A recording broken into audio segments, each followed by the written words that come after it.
Quem é que mantém Menezes? Já cantei barabara, já cantei berê, já cantei o tchu-tcha-tcha, pra você fiz lelele. Magandang araw po mga ka-farm, yan po yung manok ko. Yan. At ako po ay nagpabakod sa aming likod bahay para po yung mga manok ko ay pwede ko pong alpasan. Ang mga manok ko nga po pala ay mga Rhode Island Red. Production type po. Ito ay nabili ko sa halagang 200 pesos kada isa sa 2.5 months. Ayan, yan po yung likod bahay namin. Yung poste po niyan ay yung ipil. Ayun, ipil, may kawayan. Pero sobrang tataas. Siguro pag uwi ko, papalitan, Tapos ito po yung pinakang kulungan ng mga sisiw kapag yung itlog nila ay napisa na. Ayan, dyan po ilalagay. Lalagyan po ng ilaw yan.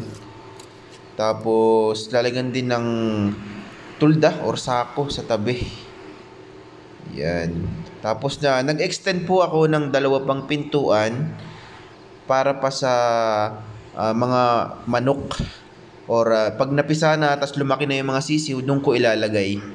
Ayan, bali meron po pala akong 30 piraso na Rhode Island Red. Malalaki na po sila.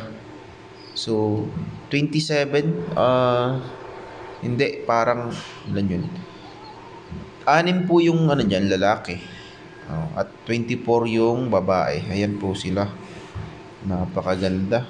Kumakain ngayon sila ng asola. Yan, malapit na po silang mangitlog dyan. Napakaganda yan, tingnan nyo, malalaki na sila. Bali siguro mga 1 linggo, 2 linggo mangingitlog na to mga to. Yan ang manok ko. Lalaki nila. Pakalalaki. Bali nasa 5 months na sila. Mahigit mag 5 months and a half na siguro, ganyan.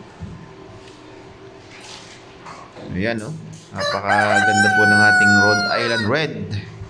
Dito yan po sa Marinduque, sa barangay ng Tigwe, Marinduque. Yan. Yan po yung ating Rhode Island Red. Bali 2 kulungan po siya. Siguro yung iba ililipat ko dun sa bagong gawa. Pag hiwa-hiwalayin ko pa, kasi sa isang kulungan yung isa 10, yung isa 12